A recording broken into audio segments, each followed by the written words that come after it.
Ahí está.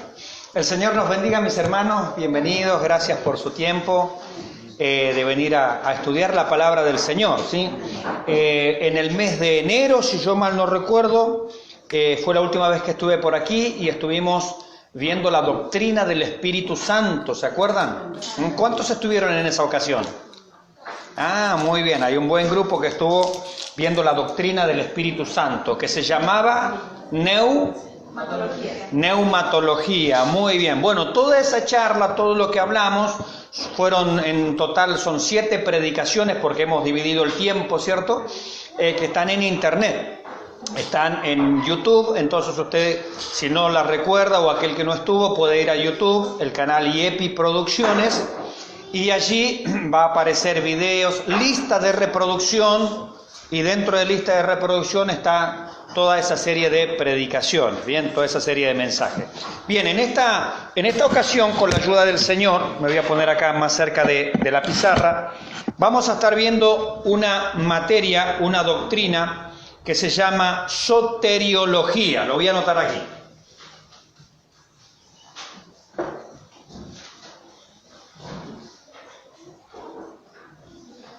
La materia soteriología o la doctrina soteriología tiene que ver con la salvación, porque soter es salvador y logía es estudio. De eso se trata, la doctrina de la salvación. Recién estuve 2 días allí con mis hermanos, mis amados hermanos de Angol Trizano, y estuvimos viendo una materia que es complementaria. Estuvimos viendo la cristología. En cristología lo que vemos es la persona de Jesucristo, pero en soteriología lo que vemos es la obra de Jesucristo en relación a la salvación. Por eso son materias complementarias. Y mis hermanos, como en todo estudio bíblico, yo les animo a que puedan preguntar, a que puedan levantar la mano, participar, darnos su punto de vista, ¿bien? Entonces vamos a ver nosotros, con la ayuda del Señor, esta materia que es la doctrina de la salvación. Bien, en primer lugar, veamos qué significa la palabra salvación. ¿Quién me puede dar una definición así, aunque sea sencilla? ¿Qué significa la palabra salvación? Rescatar, muy bien. ¿Qué más puede significar la palabra salvación? ¿Cómo, perdón? Comprar no tiene que ver con comprar, con redimir. Son palabras que se usan en salvación, ¿cierto? Pero ¿qué significa la palabra salvación en sí misma? Liberar, muy bien, liberar. Salvación significa la liberación exitosa de alguien o de algo en un peligro inminente. Entonces es una liberación, en este caso, de alguien, ¿sí?, de un peligro inminente. Liberación de alguien de un peligro inminente, ¿cierto? Estos días alguien me hacía una pregunta a través del WhatsApp y me decía: pastor, ¿es correcto que, por ejemplo, a las personas se les meta miedo con esto del castigo eterno, del infierno? Decía, a mí no me parece que la gente se la asuste con estas cosas. Bueno, es que la salvación es eso, es la liberación de alguien de un peligro inminente. Imagínense que se está quemando la casa y hay adentro alguien durmiendo que no se dio cuenta. Y ustedes irían con toda... diríamos en Argentina, pachorra, con toda tranquilidad. Bueno, yo no quiero asustar al vecino, no quiero que él se asuste, así que tocaré la puerta despacito. Vecino, porque está durmiendo, ¿cierto? Yo no lo quiero asustar, a ver si se despierta sobresaltado. ¿Haríamos eso nosotros? Sería realmente no amar al vecino, sería realmente no amar a la persona. Si yo, con justa razón, no le doy miedo. Es decir, porque la persona no sabe el peligro inminente que está corriendo. Entonces, si la Biblia, por ejemplo, yo le decía a esta persona, en las enseñanzas del Señor Jesucristo, cuando usted las cuenta allí en los evangelios, Él habló más del infierno que del cielo. Es decir, si usted se toma el trabajo de contar cuántas veces habló del castigo eterno, del infierno, de la condenación, y cuántas veces habló del cielo y de las bienaventuranzas, ¿cierto?, en la eternidad, en realidad él habló más del infierno que del cielo. ¿Por qué habló más del infierno que del cielo?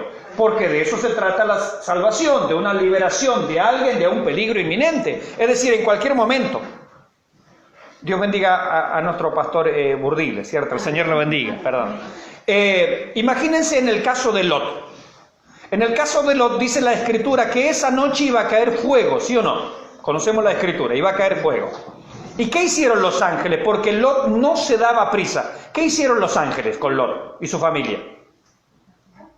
Lo tomaron de la mano, dice la Escritura, según la grande misericordia del Señor para con ellos, y lo sacaron. Es decir, la salvación tiene que ver con eso. Entonces, ¿cómo es esto de que no me parece que a la gente se le asuste? Yo le dije, ojalá se asustaran de verdad de que el fuego del castigo eterno es inminente y que tienen que salir corriendo. Porque cuando el Señor diga es la hora, y cuando el Señor vea que la maldad del mundo ha colmado su paciencia, como fue en los días de Noé y como fue en los días de Sodoma y Gomorra, no hay espera, porque el tiempo de espera ya se terminó. Entonces yo le decía a esta persona, ojalá la gente se asustara, y aunque sea por miedo, por espanto, por lo que sea, corrieran a los pies del Salvador, porque están en un peligro inminente.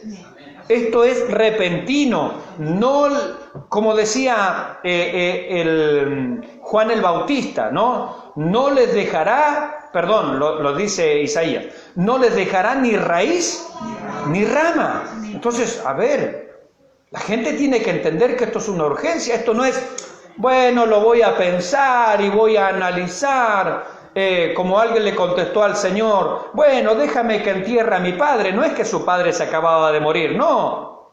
La idea es, bueno, cuando muera mi padre y yo ya no tenga otros compromisos y otros quehaceres, Señor, te seguiré. No, deja que los muertos entierren a sus muertos. Sígueme tú ahora. Entonces la salvación, mis hermanos, tiene un carácter de urgente.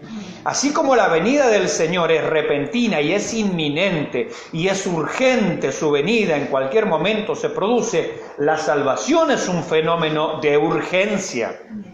No puede ser predicada en el sentido de que no, que la gente se asusta. Hay iglesias hoy en día, lamentablemente, que no quieren hablar del infierno, no quieren hablar del castigo eterno, justamente por esta razón. Es que no queremos que la gente se asuste. Insisto, ojalá se asustaran y corrieran a los pies del Salvador, porque cuando venga el juicio, y hoy miren, volví a citar mal, en realidad es Malaquías, no les dejará ni raíz ni rama, Malaquías capítulo 4, ahí vino el texto, escrito está, pero le erré en dónde estaba escrito nada más. Bien, Malaquías capítulo 4 era, no les dejará ni raíz ni rama, serán estopa, pero para ese día ya es tarde. Entonces, cuando hablamos de soteriología, estamos hablando de salvación, la doctrina de la salvación, que es la liberación de alguien de un peligro inminente. Ahora, la palabra salvación implica dos cosas. Primero, alguien necesita ser salvado, ¿sí o no? Amén. Claro, si no, no tendría sentido la salvación. Es decir, si están todos seguros, en el cielo nadie necesita salvación. ¿De qué? No, en el cielo nadie necesita salvación. Pero necesita acá en la tierra. Entonces, alguien necesita ser salvado. Segundo, la segunda característica, que alguien tiene la disposición y capacidad de salvar. O podríamos ponerlo sencillo, alguien puede y quiere salvar. Y ese, por supuesto, es el Señor Jesucristo. Entonces, cuando hablamos de salvación, hablamos de alguien que necesita ser salvado. Y también hablamos de alguien que puede y quiere salvar. Esas son las características fundamentales al hablar de los términos salvación. Bien, algunas falsas esperanzas de la salvación. Primero, la educación. Bueno, la gente dice, o algunos dicen, A medida que somos más educados, bueno, seremos mejores, ¿Qué les parece a ustedes? ¿La gente más educada se vuelve mejor mientras más educación hay, mejor es la persona? La naturaleza pecaminosa ya desaparece, el pecado ya nadie peca, ya nadie ofende a Dios, la gente sea buena de corazón. La educación es buena para algunas áreas, ¿cierto? Pero en términos de salvación, ¿la educación soluciona el problema? Es bueno que seamos educados, por supuesto, pero la educación no soluciona el problema. Puedo yo ser muy educado e ir de cabeza al infierno, a la condenación eterna. Por eso digo, en términos humanos es buena la educación, pero la educación no me va a salvar. Otros dicen, bueno, ser miembro de una iglesia. Yo vengo a una iglesia. ¿Es bueno ir a una iglesia, sí o no? Ahora, ¿ir a una iglesia me hace salvo? No. ¿La salvación en qué está? ¿En la iglesia o en Jesucristo? Fíjense que estas sillas, estas hermosas sillas que ustedes tienen aquí en este salón de estudios bíblicos, son, lo digo entre comillas, más cristianos que ustedes. ¿Saben por qué? Porque ustedes se van a su casa esta noche y las sillas se quedan acá de vigilia.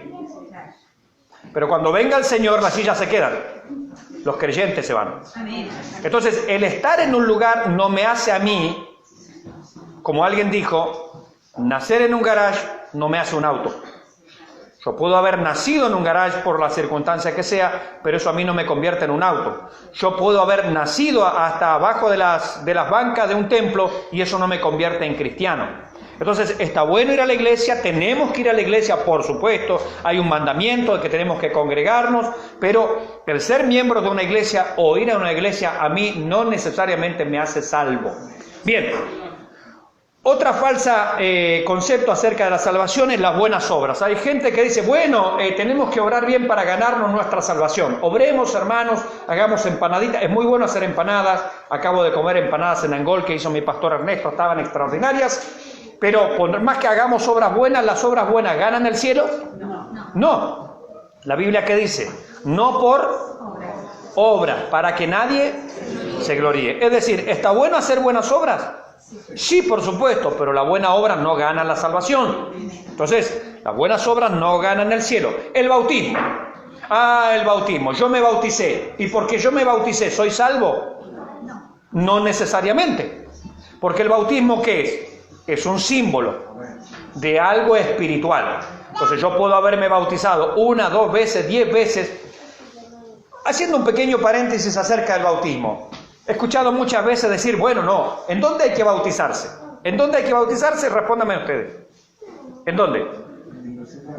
¿En dónde? En el río. ¿Por qué en el río? ¿Por qué en el río? A ver, acá dice para seguir el ejemplo de Jesús, mi hermano, acá. No sé, no me gustó esa definición.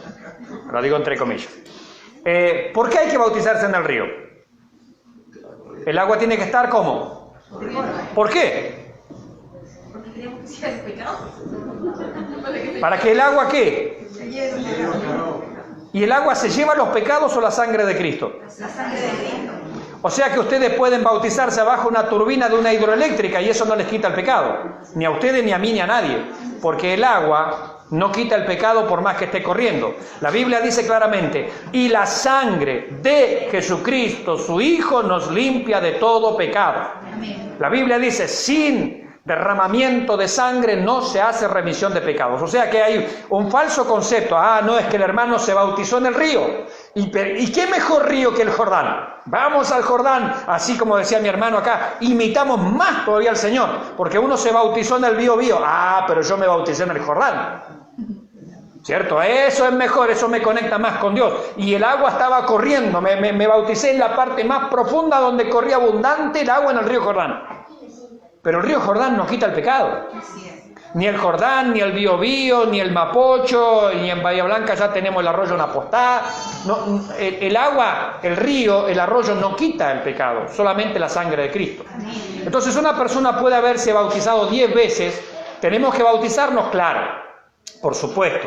Pero el bautismo no perdona el pecado.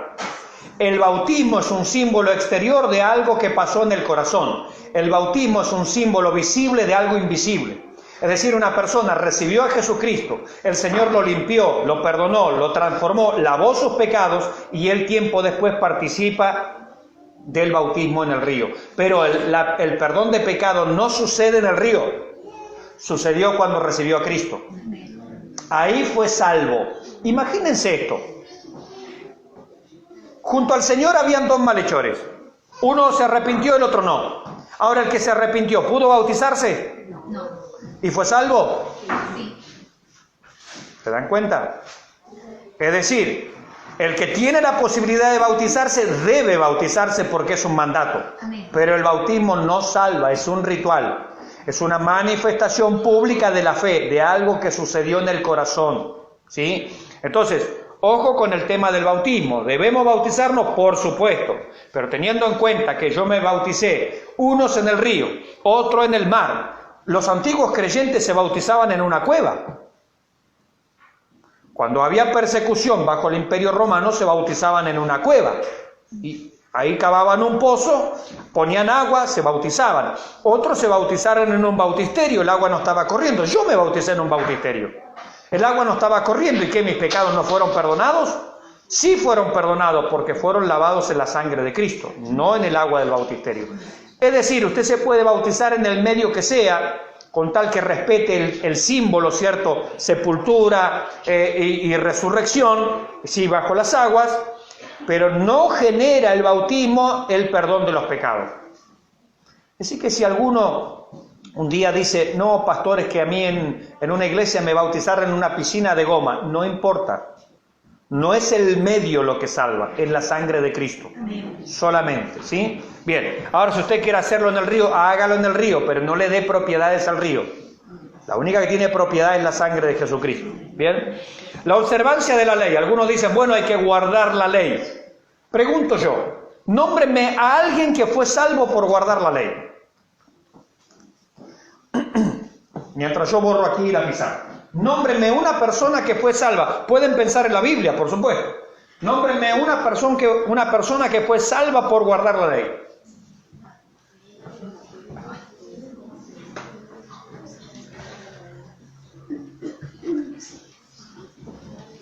Uno solito. Una persona que fue salva por guardar la ley. Pregunto yo entonces, ¿Abraham fue salvo por guardar la ley? ¿No había ley? Pregunta mentirosa. La ley vino con Moisés y Abraham nació 600 años antes de Moisés. Bueno, empecemos por Moisés. ¿Fue salvo por guardar la ley?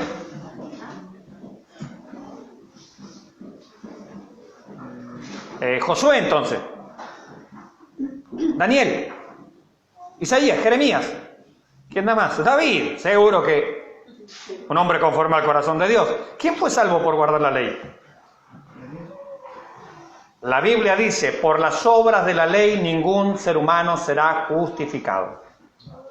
La ley nunca salvó a nadie.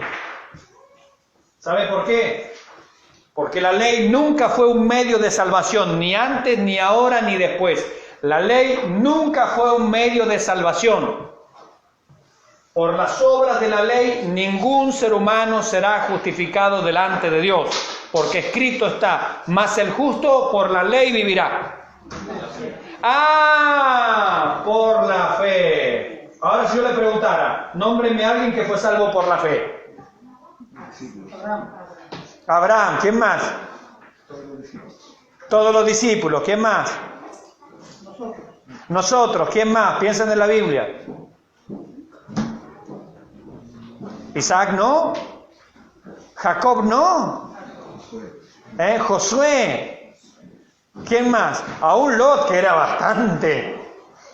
Dice Pedro, este justo afligía cada día su alma. Bueno, si la Biblia dice eso de Lot, yo lo creo, amén. Es decir, todos los que fueron salvos, únicamente fueron salvos por la fe. Nadie fue salvo por la ley. Porque la ley nunca fue un medio de salvación. Por eso es ridículo querer poner a los creyentes, querer poner a la iglesia bajo la ley, porque la ley no te salva. Paréntesis. ¿Qué es lo que hace la ley? ¿Para qué dio Dios la ley? Ahí está, casi que hablo en lengua, mire. ¿Para qué Dios dio la ley? ¿Sabe cuál es el propósito de la ley? decirnos que somos pecadores. Exactamente, la ley es el espejo de Dios. La ley me dice, mírate, tu mente es pecadora, tu corazón está sucio, tus ojos llenos de corrupción, tu boca ni hablar. Es decir, la ley es el espejo de Dios, la ley manifiesta lo pecador que soy. Pablo dice, yo, veo una ley en mis miembros, es decir, en mi cuerpo, que me obliga hacia el pecado. La ley es buena, es santa, pero yo soy esclavo del pecado. La ley me dice, eres corrupto, eres mentiroso, eres adúltero, eres pecador, eres perverso. Pablo le dice ahí en primera carta a Timoteo en el capítulo 1, la ley, dice, fue dada ¿para quién? Para los homicidas, para los borrachos, para los perjuros, para los afeminados, para los sodomitas, para eso fue dada la ley, es decir, para los pecadores fue dada la ley. ¿Y la Biblia qué decía? ¿Cuántos justos había? No hay justo ni a un uno. Es decir, la ley nunca fue un medio de salvación, nunca. La ley nunca salvó a nadie. Nadie se salvó por las obras de la ley. Es más, yendo más lejos todavía, nadie, excepto Jesucristo, pudo cumplir la ley, porque la ley refleja el carácter santísimo y perfecto de Dios. Y no hay hombre que pueda alcanzar por sus propios medios ese estándar. Solamente Jesucristo llenó ese estándar, por lo cual el Padre puede decir, este es mi Hijo amado, en él tengo complacencia. De nadie más dijo eso. Es decir, solamente Jesucristo llena el estándar que exige Dios. Él es justo, Él es perfecto, Él es santo absolutamente, por supuesto. Pero fuera de Él, nadie puede cumplir la ley. ¿Y la ley qué hace? La ley te maldice. ¿Sabían que la ley te maldice? Cristo nos redimió ¿de qué? De la maldición de la ley, hecho por nosotros maldición. La ley te maldice. La ley dice en segunda a los Corintios, en el capítulo 3, la ley es un ministerio de condenación. ¿Lo leyeron eso? Vamos a leerlo. Esto es un paréntesis un poquito largo, ¿no? Pero bueno, vamos. Segunda de Corintios, ahí. Biblia en mano. Segunda de Corintios, capítulo 3. Por eso esto de querer guardar la ley, mis hermanos, no, pero que la ley acá dice, hermano, no trate de guardar la ley, porque la ley lo mata, lo condena, la ley le dice que usted es un pecador, la ley no lo salva, la ley lo manda a una eternidad sin Dios. Segunda de Corintios, capítulo 3.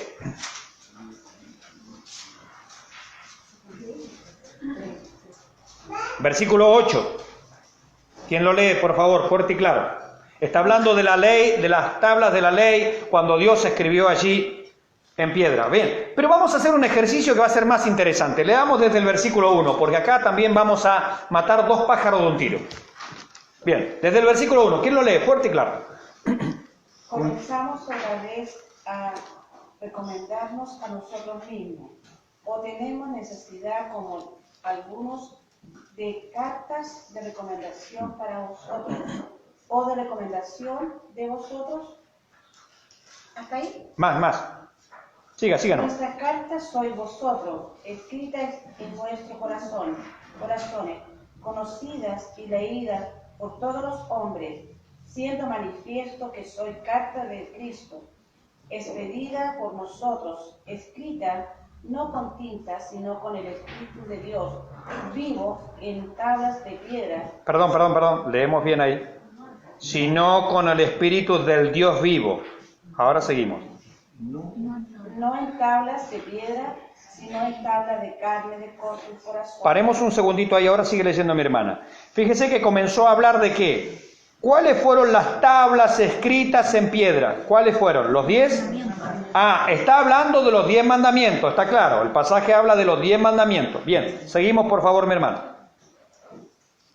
¿Otra hermana o? Quien quiera. Sí. Y tal confianza tenemos mediante Cristo para con Dios. No que seamos competentes por nosotros mismos para pensar algo como de nosotros mismos, sino que nuestra competencia proviene de Dios, el cual asimismo nos hizo ministros competentes de un nuevo pacto, no de la letra, sino del Espíritu, porque la letra mata, más el Espíritu vivifica. Paremos ahí, primer pájaro que estamos matando del primer tiro, a la cabeza del pájaro. Cuando acá dice la letra mata, ¿de qué estaba hablando? La ley, ¿De qué estaba hablando? la ley, Dígalo bien fuerte, ¿de qué estaba hablando?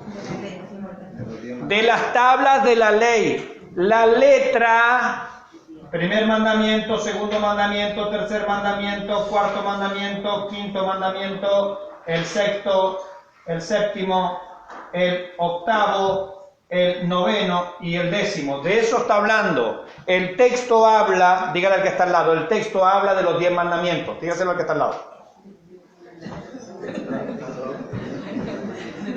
El texto habla de los 10 mandamientos, no habla del estudio bíblico. Amén. Primer pájaro que le apuntamos a la cabeza y ¡pum! Le volamos ahí el copete, como condorito. ¿Cómo se dice acá que sacamos? No lo digo. Ya está. Usted entiende. El que le entienda dice la escritura. Ya. Entonces, ¿el texto de qué está hablando? ¿Está hablando del estudio bíblico? No, ¿De qué está hablando cuando dice la letra mata? de la ley. La letra de la ley te mata. Fíjese lo que va a decir ahora. Seguimos leyendo. 17. Sí. Y si el ministerio de muerte grabado con letra en piedra fue con gloria, Paremos ahí. ¿Cómo le llama Pablo a esto? ¿El ministerio de qué? ¿De vida? ¿De gozo? ¿De alegría? ¿Cómo lo llama esto? de muerte, de muerte. ¿Cómo lo llama? Ministerio de muerte. Es un ministerio que te mata. La ley te mata. La ley no te da vida. La ley te manda a una eternidad sin Dios. La ley nunca ha sido un ministerio para salvar a nadie. La ley fue dada por medio de Moisés, más la gracia y la verdad vinieron por medio de Jesucristo. La ley te condena, la gracia te salva. Amén. ¿Sí? Leemos de nuevo, por favor, mi hermano. Y si el ministerio de muerte grabado con letra en piedras fue con gloria, tanto que los hijos de Israel no pudieron fijar la vista en el rostro de Moisés a causa de la gloria de su rostro, la cual había de perecer. Sí, versículo 8, lo último. ¿Cómo no será más bien con gloria el ministerio del Espíritu? Amén. Fíjense, hay los dos pájaros de un tiro. Primero, cuando habla de la mucha letra mata, ¿de qué está hablando? De la ley. Fíjese que todo el contexto está hablando de Moisés allá con gloria, las tablas de piedra escritas. Está clarísimo, no está hablando del estudio bíblico. Está hablando de la ley, está hablando de los 10 mandamientos. ¿Y qué hacen los 10 mandamientos? Te matan, porque es un ministerio de qué? De muerte. Es de condenación. La ley no salva a nadie, la ley no te puede salvar, porque la ley me dice lo pecador que soy, pero no puede hacer nada por mí, la ley no me transforma. Por eso cuando se promete un nuevo pacto, he aquí que vienen días en que haré un nuevo pacto con la casa de Israel. ¿En qué consistía el nuevo pacto? ¿En qué consistía? Grabaré mis palabras ¿en dónde? ¿En tablas de piedra?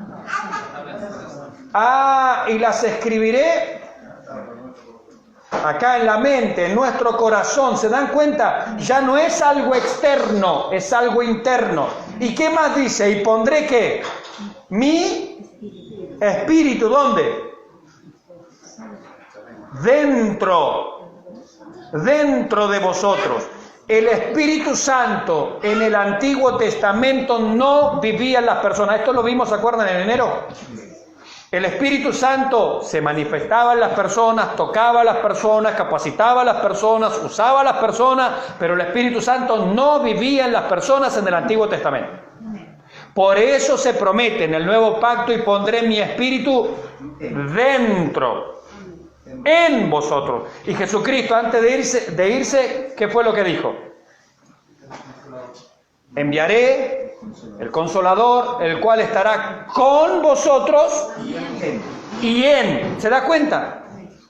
Entonces hay una tremenda diferencia. Entonces la ley del Antiguo Testamento lo que hacía era señalarte lo pecador que eras, pero no te ayudaba. ¿Por qué? Porque no hay ningún Espíritu Santo dentro tuyo que te capacite a vencer los apetitos de la carne y los apetitos del pecado. Y nosotros éramos ¿qué? Esclavos del pecado. Pablo dice, y éramos por naturaleza hijos de ira, lo mismo que los demás, esclavos del pecado, esclavos del diablo. Esa era nuestra condición. Entonces, yo como esclavo, me dicen, tú tienes que ser libre y tienes que correr. Pero estoy atado con cadenas. No me pueden pedir. O sea, me piden algo que yo no puedo hacer. Bien, bueno, cerramos ese paréntesis de la ley. Si hay preguntas, por favor, me levanta la mano, sí, y las hacemos, las compartimos. Bien, entonces, ¿la ley te puede salvar? No trate de cumplir la ley. Vuelvo a abrir el paréntesis un segundito. No tratemos de cumplir la ley, porque la ley, ¿para quién fue dada? ¿Para Israel o para la iglesia? ¿Cuándo nació la iglesia?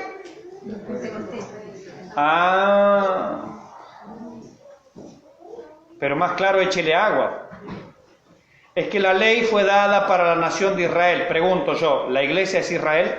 No. ¿El Israel espiritual? Tampoco. La ley fue dada para la nación de Israel. La iglesia nació el día del Pentecostés, en Hechos de los Apóstoles capítulo 2. Por lo tanto, ¿por qué leyes, por qué mandamientos se rige la iglesia? Por las doctrinas apostólicas. No por el sistema de la ley, no por el sistema mosaico. No. ¿Podemos sacar enseñanzas? Sí, por supuesto. ¿Podemos sacar reflexiones? Sí, por supuesto, lo hacemos siempre. Yo, en este momento, en una iglesia estoy predicando el Génesis y en otra estoy predicando Levítico. Sí, hay enseñanza, por supuesto, pero no estamos mandados a guardar eso, porque si no tendríamos que hacer rituales de animales y cuánta cosa. Cierro el paréntesis. Bien, entonces la observancia de la ley no salva. Hablar en lengua. Algunos dicen, si habla en lengua es salvo. ¿Es verdad eso? No tiene nada que ver. No tiene absolutamente nada que ver. Y ya que estamos, decimos, una persona que habla en lengua es llena del Espíritu. ¿Es llena del Espíritu? No, eso es un don. Se puede hablar en lenguas y ser carnal. Sí, hay ejemplos en la Biblia. Eso lo vimos también en enero. Repasen lo que hablamos en enero, ¿cierto? Cuando hablamos de la doctrina del Espíritu Santo. Entonces, hablar en lengua no te hace salvo.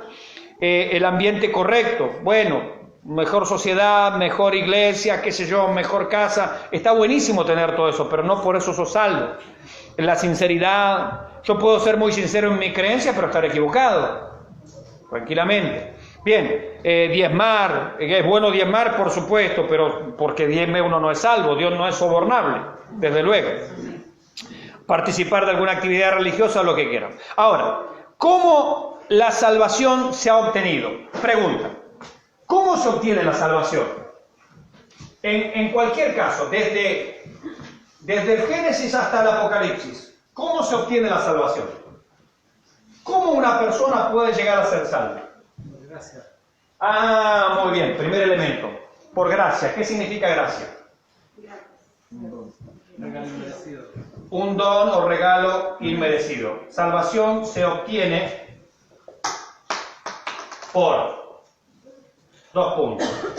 Primero, gracia. ¿Ustedes creen que, por ejemplo,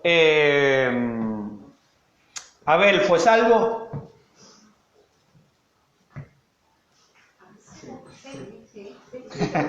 Los veo muy dubitativos hoy, Están pero con mucha duda hoy. ¿Qué creen ustedes? ¿Abel fue salvo o se perdió?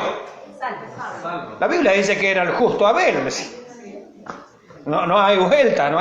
Por la fe Abel ofreció a Dios más excelente sacrificio. El justo está en la galería de la fe de los grandes hombres de Dios. Es decir, no podemos tener duda con Abel. Bueno, ¿cómo se salvó Abel? Por gracia. Es un favor, dijimos, es un favor o regalo inmerecido, claro. Es decir, Dios te da la salvación, no te la ganaste. Amén. Dios te da la salvación. Amén. Nadie se gana la salvación. No hay manera de ganarse la salvación. Amén. Nada. Y como dijimos recién, que hicimos un paréntesis largo, ni siquiera guardando la ley. En primer lugar, porque usted no puede guardar la ley. En segundo lugar, porque la ley no te puede salvar. Lo dice la Biblia. Es un ministerio de condenación, no de salvación. Bien. Entonces, por gracia. Segundo, ¿qué más? Muy bien, derramamiento de sangre. ¿Qué hizo Abel que le agradó a Dios? ¿Sacrificio de qué? Un animalito inocente, lo más gordo, lo más precioso, lo más puro, derrama su sangre, derramamiento de sangre. Porque sin derramamiento de sangre no se hace remisión de pecado. Entonces derramamiento de sangre. Obviamente que inocente, ¿cierto? No la mía. Por eso se buscaba un corderito, se buscaba un animalito inocente. Los animales no pecan, ¿cierto? Bueno, entonces traían la ovejita así, y se sacrificaba la ovejita, que no tiene nada que ver, no sabía ni por qué la llevaban ellas. Si no hice nada. Y sin embargo allí venía el israelita, por ejemplo, ponía las manos sobre la cabeza, era un acto de fe. Era un acto de fe. Bien, ponía su mano ahí sobre la cabeza, o en un acto de fe, quiere decir que tu inocencia se pasa a mí, y mi culpabilidad se pasa a ti. El inocente muere en el lugar del culpable. Entonces mi culpabilidad fue sobre el animal, la inocencia de él sobre mí. En la cruz del Calvario va a pasar esto. Mi culpabilidad es sobre Cristo y su inocencia sobre mí. Por eso ahora yo soy inocente. El israelita se iba después del sacrificio a su casa. Ningún problema. ¿Por qué? Porque su culpabilidad fue sobre el inocente. Y la inocencia de ese fue sobre mí. En la cruz del Calvario va a suceder exactamente lo mismo. Por eso Pablo va a decir, con Cristo estoy juntamente crucificado. Gloria al Señor. Entonces mi culpabilidad la lleva Cristo. Y la inocencia, la justicia de Jesucristo es sobre mi vida. De esto se trata. Es como un intercambio espiritual, ¿sí? Bien, derramamiento de sangre. Y tercero,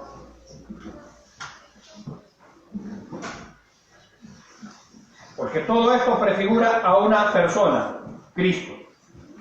¿Sí o no? Los sacrificios del Antiguo Testamento, ¿qué prefiguraban? A Jesucristo. Cuando aparece Jesucristo, ¿qué dice Juan el Bautista? He aquí el Cordero. Ah, los israelitas. Años y años, ¿cuántos corderos fueron sacrificados en Israel? Miles, millones. Todos los días el sacrificio de la mañana, el sacrificio de la tarde, el sacrificio de la noche. Todos los días, el sacrificio por esto, por aquello, el sacrificio de paz, el holocausto, el sacrificio por el pecado, el sacrificio por la culpa. Llega el día 10º del mes séptimo, el día del perdón, el día de la expiación, y viene el sacerdote, hace un sacrificio, toda la nación reunida allí, hace un sacrificio por sí mismo y por su casa, y luego hace un sacrificio por la nación para que los pecados sean perdonados y tener un buen año en paz con Dios, pero al otro año se vuelve a repetir, y otra vez a repetir, y otra vez a repetir. Es decir, hay tanto sacrificio de cordero que ellos tienen que entender que a través del sacrificio del cordero mis pecados son perdonados. Tienen que entenderlo. Aparece Jesucristo y ¿qué dice Juan el Bautista? He aquí el Cordero de Dios. Él quita el pecado del mundo. Él lo quita definitivamente. Por eso el autor a los Hebreos va a decir: los sacrificios de los animales del Antiguo Testamento no quitan el pecado, porque todos los años hay que repetirlo de nuevo. Se repite, porque no limpian la conciencia, no quitan el pecado. Es un parche, nada más. ¿Hasta qué? Hasta que viene el perfecto Cordero de Dios, que con un solo sacrificio hizo para siempre perfectos a los santificados. Listo. Y no necesita ofrecerse otra vez. Ya está. Con un solo sacrificio Él ha limpiado. Millones y millones y millones de corderos se sacrificaron en el Antiguo Testamento y ninguno de ellos quitó el pecado. Vino el Hijo de Dios, el Cordero de Dios, con un solo sacrificio me hizo inocente. Listo, váyase tranquilo al cielo, está en paz con el Padre. No hay más vuelta que hacer. No necesitamos otro sacrificio. Uno solo, mis hermanos. Entonces, todos estos sacrificios representaban a una persona. Ahora, ¿cómo lo recibía la gente? ¿Cómo lo recibía el israelita? ¿Qué tenía que hacer? Una palabra de 2 letras.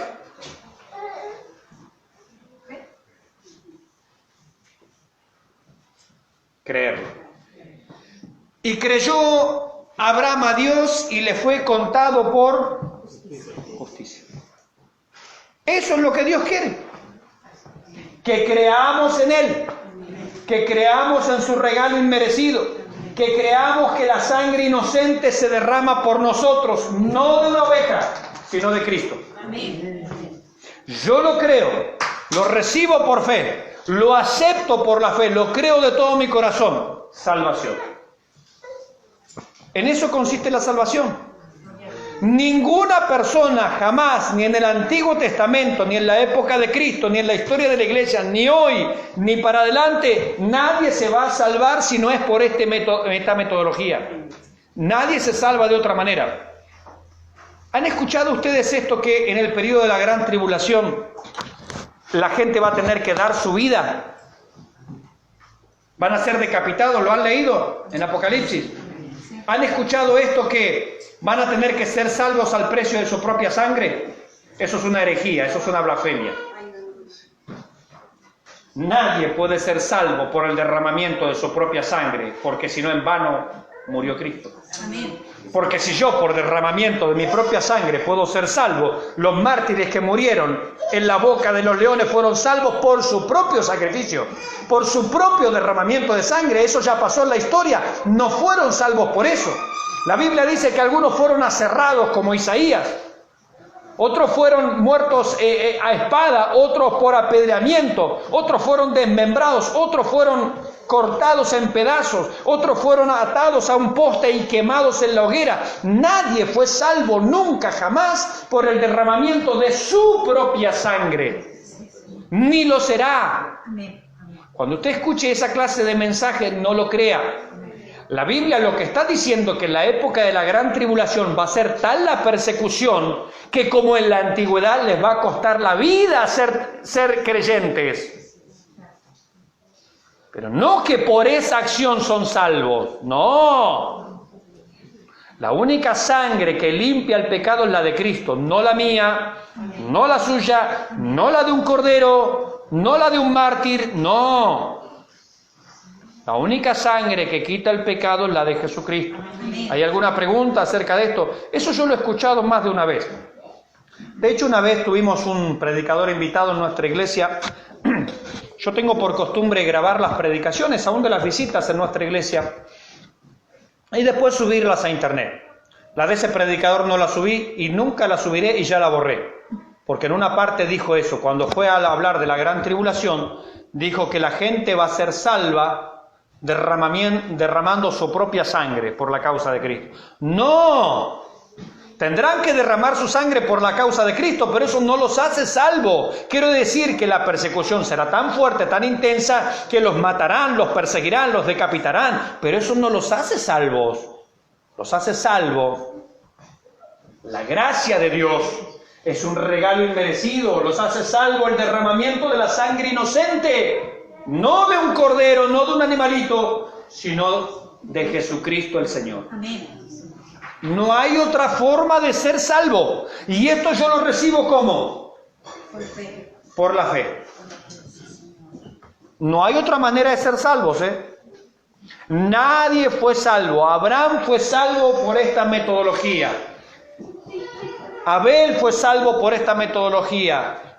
Enoc, Noé, qué sé yo, el que usted quiera, Jacob, Isaac, Moisés, David, Salomón, el que usted quiera, Daniel, el que usted quiera, los apóstoles, los creyentes, la historia del cristianismo, nosotros, los que vendrán, todos son salvos bajo esta metodología. Nadie puede ser salvo bajo otra forma, de ninguna manera. ¿No hay preguntas? Seguimos avanzando. Bien, pasamos entonces a una doctrina que tiene que ver con la salvación, que es cómo nosotros pasamos de culpables a inocentes. ¿Somos culpables, sí o no? Sí, porque no hay justo ni a uno. Vamos a Romanos capítulo 3. Si hay preguntas las hacemos, siempre las preguntas son buenas, aunque usted lo sepa, ayuda a los demás, siempre ayuda a la pregunta. Romanos capítulo 3. ¿Quién me lee allí donde dice porque no hay justo ni a un uno, no hay quien entienda, bla, bla? El que lo encuentra, Romanos capítulo 3, lo lee por favor.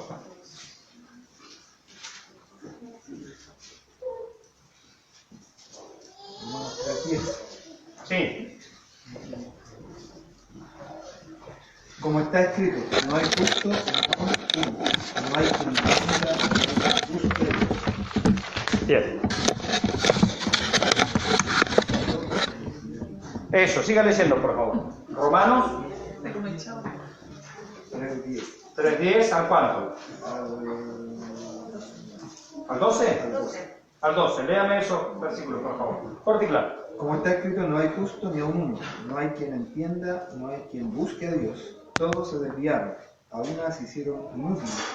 No hay quien haga lo bueno, no hay ni siquiera uno. Amén. Fíjese, ahora, muchos cristianos citan este texto. Uno pregunta, hermanos, yo pregunto aquí, de los que están aquí, ¿cuántos son justos? Levanten la mano. 1, levanten la mano bien alto, por favor. 1, 2, 3, 4, 5, 6, 7, 8 justos. 9, allá, va, está medio dudoso, un justiniano ese, entró ahí. Que no se caiga el diario de abajo del brazo. Bien, lo contamos como justo, no hay problema, mi hermano. No hay problema. A ver, ¿cuál es el temor? ¿Por qué? Porque a nuestra mente viene ¿qué? Romanos 3:10 al 12. Entonces, tomamos el púlpito, esto no es una crítica, pero digo es lo que uno ha escuchado muchas veces. Tomamos el púlpito y decimos, no hermano, es que no hay ni uno justo, ¿verdad? A ver, Romanos 3:10 al 12 está hablando de la condición del ser humano sin Dios. El mundo en general, no hay justo ni a uno, no hay quien entienda, no hay quien busque a Dios, todos se desviaron, a una se hicieron inútiles, es decir, incapaces. Entonces, esto, Romanos 3:10 al 12, me habla de quién, ¿de la iglesia o del mundo? Del mundo. Para hablarlo en términos evangélicos, del mundo. Entonces, esto está hablando del mundo. Pregunto, ¿usted es el mundo o la iglesia? La iglesia. Entonces vamos a ir, ahora vamos a definir qué es la justificación. Vamos a Romanos capítulo 5, versículo 1.